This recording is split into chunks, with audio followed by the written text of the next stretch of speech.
Okay, we have another 6th edition battle report for you today. I've got a 1750 foot army with my Eldar for you today. I got a full unit of Rangers, not Pathfinders, just Rangers.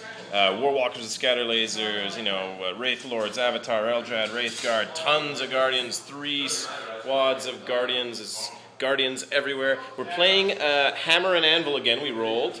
And we're also playing the Scouring, which is the one where there's 6 objectives. And they're random values. We've rolled them up randomly. These are worth 2, 2, 4, 3, 1, and 3 over here. Pretty interesting stuff. And this is the one where fast attack is able to score, but neither of us have any fast attack units. We've both come gimped without any fast attack units. So we both fail at life slightly, but there we go. My opponent's going to try to steal initiative if he wants. Do you want to steal initiative? No. He's a demon player. He's going to let me go first. Happens often. So be it. So we're on to turn 1, and we're going to see how I advance on things. Just really before we begin, really quickly, forgot to mention my opponent rolled for Warlord Tree, got some useless power that what does it do? Something about outflank? Yeah, some kind of outflanking power. He has no outflanking units. I rolled the power that does the exact same thing that Eldrad already does, which is redeploy a bunch of units. And of course, I'm not redeploying against demons anyways, because they aren't on the board. So that was that. And I actually picked, I'm not using the regular Codex powers. I'm trying the new Divination Tree today. So I decided to use all my power. I'll put all of them on the Divination Tree. I picked Prescience, Precognition, I got Misfortune, and Scryer's Gaze, which is unfortunately going to be worthless for me this game, but I got 3 pretty awesome powers here, and so be it.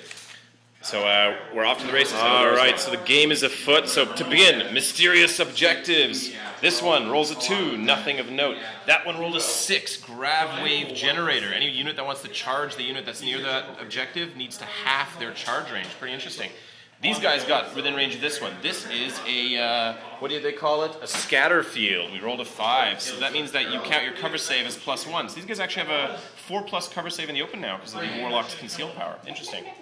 May not matter against his variety of flamers and things that he has, but so be it. And we're on to the bottom of turn 1. We're going to see what happens with the demons. Rounding up bottom of turn 1 for demons. This guy flies in here and ran towards this building. Those guys dropped in and spread themselves out behind that building. These guys dropped in right behind this building and then just kind of went that way. That guy mishapped. He tried to land here, landed on these guys, and he just went into ongoing reserves. Then we're still waiting for those guys to be reserved later on. And these guys also flew on here. They finally decided to take an objective. They're in the vicinity of this objective, but spreading themselves out in case I fire missiles here. What happened this turn? Flamers land perfectly. Direct hit. Crazy flaming in here. 1 hit on the Avatar. Failed to wound him, though. 10 wounds caused against the Wraithguard unit. 2 Wraithguard eviscerated instantly. Eldrad, like a champ, takes 8 saves, but I had been very careful and I rolled for his precognition power, so he was able to re-roll his saves. He took 1 wound out of all those 8 saves, but you know, like a champ, he took some wounds there. And that was pretty much it. So we're on to top of turn 2. Oh, I forgot to mention, we rolled for night fighting. But of course, night fighting was irrelevant in the first turn. That was it was part of the scenario. We actually successfully rolled night fighting. So night fighting is off now, and we're going to see if how it turns. Okay, rounding up that bottom of turn 2. Shot tons of shots on this guy. Brought him to the ground eventually. These guys were the guys that brought him to the ground. He's down to 1 wound. Avatar was trying to charge him, but just couldn't roll high enough to charge. Random charge ranges. I needed pretty high though. I needed a 7 or an 8, but I only rolled a 4, so be it. These guys help fire on there. Prescient, sorry, he gave himself the rerolls, rerolled a hit on these guys, and rerolled a hit on these guys. That's how we managed to reduce him down to 1 wound despite him being a bloodthirster.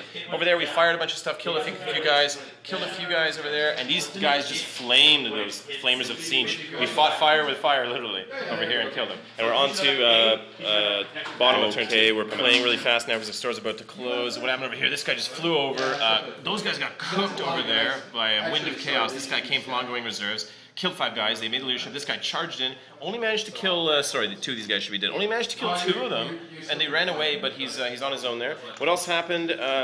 Squad showed up, took that objective. That guy did not show up, What else actually showed up? Oh, Disc of Scenes showed up over here, and some other discs showed up over there, but mishapped, and I put him all the way in the corner. Poor guy. So it's on to turn 3. This might be the last turn. I'm sorry, guys, but it looks like the store's going to be closing. Okay, so just a mid-turn wrap-up because Avatar's charging this guy. Wraithlord flamed a bunch of dudes and is charging into those guys. Pretty exciting. I could not shoot him out of the air. I did manage to kill the Bloodthirster, though. It took a ton of shooting from stuff. Eventually, he failed some saves from this squad. This squad fired in there. This squad fired in there.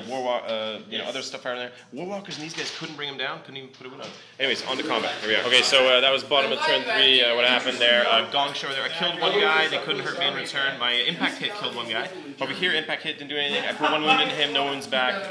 But we're both fearless. Gong show. Back with the bottom of turn 3. Okay, unfortunately, we have to end the game there just because the store is closing. I wasn't able to get here early enough to start, with a lot of time left. But what happened? These guys deep struck in here, or near here. That guy decided to flame, killed one of these guys, killed a bunch of those guys, charged those guys. But we're fearless now. So even though he killed I think he killed 3 of us or 4 of us, we're within the bubble. So we actually just stick it out in combat, holding that objective there. And otherwise, this was a gong show. Put one wound into him.